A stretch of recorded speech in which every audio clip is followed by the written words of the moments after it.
Lovely Librans, the veil between this life and your last life is becoming very, very thin this week. What is asking to be forgiven and dissolved and finally freed out of that previous incarnation that is going to set you up for greater blessing in the future? That's what we're going to explore in this week's Astro Weather. This video is a forecast for your sun, moon, or your rising sign. You can check out all 3 videos if you would like, and they'll tell you how the stars are going to affect your life this week. I'm Kesenya, and welcome to the Astro News and Weather Report for the second week of July 2026. Remember, friends, this is tropical Vedic astrology, not sidereal astrology. Look it up if you need to. And yes, I am a real person, not AI. Now let's jump right in to what we're looking at this week in the astral skies. And on the 10th or 11th of July, depending where you are in the world, of course, when this is actually going to be exact, Venus is going to conjunct the south node of the moon at 2 degrees of Virgo. This is a powerful energy that will bring about karmic ripening in the lives of many at this time. You could give or take a couple of days either side to see the effects of this. But people with planets at 2 degrees of Virgo are especially going to notice the impact of this transit. Now, this transit occurs on an annual basis, so it's not unusual, but it is powerful if it's interacting with your chart in a very personal way. Now, addressing relationship issues, reactivating your creative voice, or honestly facing your financial situation, these are some of the ways that this interaction might express.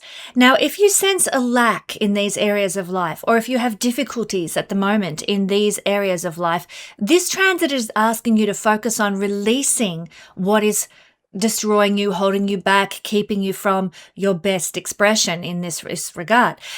So this might look like releasing negative attitudes, reflecting on your past behaviors with money, with women or men, with lovers.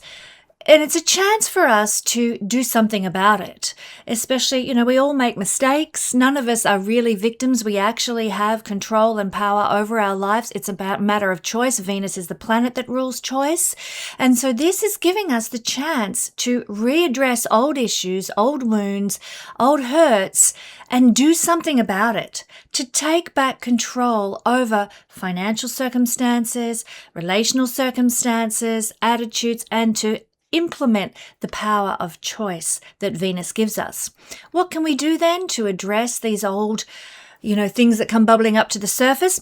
We can journal. We could do dance therapy or some kind of art therapy or music therapy to heal and release the wounds caught in the body regarding those things. We could create a releasing ritual. I've shared with my Patreon family on many occasions various rituals for certain astrological configurations that allow us to move beyond our stuck patternings. So if you're part of the Patreon family, you might like to refer to one of those rituals that we've shared in the past. Or if you're familiar with these sorts of things, you might like to create your own ritual to release the hurts and the traumas that we may have around Venusian things at this time. There is never a better time in the astral year to release hurts and traumas associated with Venus than when it is crossing the south node of the moon, because the south node of the moon is to let go, to release, to excrete anything to do with Venus energy, which, if you follow astrology, you will know is relationships, is money, is our ability to know pleasure.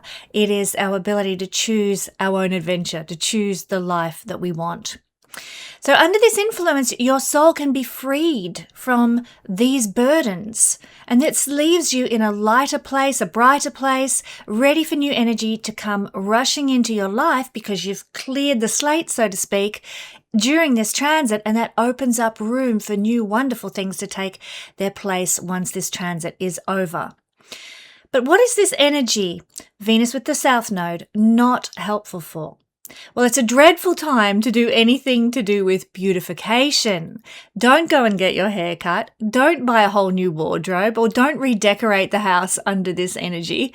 It won't do you any favors, because the beauty, the aesthetics of Venus are equally depleted when it crosses the South Node. So when this transit passes, get my words out, You may find that that bright purple bathroom was not really what you wanted after all. Damn it. So keep that in mind. It's also an inauspicious time to share your love for somebody, to go on a date with someone, or even to get fertility treatment. Now, of course, that's very personal to the chart that you carry yourself, but as a general influence, it's not a good energy for fertility treatment. You might also find that young women, which are ruled by Venus, might be somehow problematic in your life, a cause of trouble or heartache or upset. And even you might find, my friends, that unwanted lovers from the past return into your life, probably to clear their karmic slate, but don't be surprised if they pop up and cause you to rehash old experiences in that way. What can you do with Venus conjunct South Node energy? Well, it's a helpful energy for saying goodbye to past mistakes, as we've already discussed, and therefore it is a great clearing energy so that you can draw in new love, draw in a new financial situation, or a new experience of creativity, a new experience of elegance or beauty as this transit passes. It's a time to sow the fertile ground in readiness for the greater blessing. So I'm from a farming background, and you don't sow your seeds into thistly soil. You clear out the weeds. In this case, we're talking about the weeds of the past, so that the soil, the field is ready for the new seeds to be sown. And that's what we're doing at this time. The South Node, as I've said, is where we let things go. It's the celestial, my words struggling to come out today, the celestial recycling bin. So while Venus is what we love and how we value ourselves and what we hold on to, it does rule Taurus, which is the hoarding energy in its shadow side, of course. When the South Node and Venus meet, the universe is actually asking us, what old relationship habits, what old financial anxieties, what perfectionist tendencies are you finally ready to let go of and release?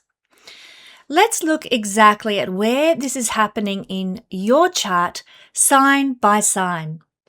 You know, Libra, when Venus makes its conjunction with the South Node, which happens every year, but it rarely happens in Virgo, your 12th house, the energy becomes almost mystical, the most hidden, and in many ways, the most potent energy of them all, because the South Node is about the past lives, who you were, just like the 12th house is a house of past lives, but it's also one of the moksha houses, a house of liberation. Again, past lives, karmic debt, the unconscious, and the sacred realm of dreams and disillusion. So Venus rarely meeting the South Node here indicates that there is a release going on this week that's very karmically important to you, Libra. A release that is available to us if you choose to work with this energy that goes far deeper than this lifetime alone. And that's powerful, truly powerful. You know, old patterns around almost any area of life. It could be love, my beautiful Librans. It could be old patterns around beauty, financial anxiety, or self-worth that, you know, may have ancestral roots or past life roots. They are being dealt with this week, or the opportunity is there to deal with them this week. So what might it look like, Libra? Well, you might feel this energy around the 10th or 11th of July as a sort of a strange, hard to name kind of melancholy. This melancholy or heaviness of the heart, or a sense of something that is now leaving and ended that you can't quite identify. But out the other side, you're going to be glad that it's going. This is also the house of self-sabotage and self-denial, 12th house energy. So honestly examining where you've been your own worst enemy in love or money or creative expression. These are Venus things. This, by being honest and truthful about such things, this is one of the most liberating things that this transit offers. Where have you let yourself down in love? Where have you let yourself down financially? Where have you let yourself down creatively? This is a chance to turn that ship around. So some things that I would suggest practically with this transit this week. Firstly, don't spend lavishly, because this in Vedic astrology is the house of big debts. So you don't want to get involved in any debt that just, drains all your financial resources. It's also not a good time to make beauty investments or share any declarations of love around this time. Wait until Venus is fully separated from the South Node. The 12th house absorbs and dissolves rather than builds. So instead, what can we do? We can retreat, we can escape, we can pray, we can meditate, all these terrific things that support this spiritual house and the spiritual South Node energy. It's also a time to sleep deeply, and in doing so, intentionally invite healing in your sleep. Now, I have to admit and share a secret with you, but I've been very, very weary lately and needing a lot more sleep than usual. It's likely related to this energy, and I'm a Libra moon. And so instead of beating myself up and saying, cracking the whip and come on, Kesenya, and get stuff done, I'm choosing to allow myself the privilege of being able to sleep a little more because I know that this is a karmic time of healing, and there's probably a lot of soul work going on in other dimensions that I, in my conscious awakening self, am not fully aware of. So support yourself right now by allowing yourself the time to rest and to retreat where needed. In fact, creating a releasing ritual in a private space is a really wonderful way to work with this energy. So that could be writing down your self-sabotaging behaviors or writing down what it is you want to let go of to create new space to be able to welcome in the new. Burning that in a little ritual ceremony and seeing it disappear out of your life. A great way to support what this energy is all about. The 12th house is the house of alchemy, and what you consciously release around the 10th or the 11th of July, it won't simply disappear, my friends. It will be transformed. It will be refined and returned to you as wisdom, as lightness, as the extraordinary readiness for new love, new life, new flourishing, new success. Bring it on. Libra, if you would like a reading with me, my readings are now open once again. You can have a live reading or a pre-recorded reading. I would love to explore the astral energies that are affecting you in your life right now. If you have a very simple yes/no question that you want answered by astrology, then I have a very cost-effective reading that will address yes/no questions only. So things like, should I move to this part of the country? Should I marry this person?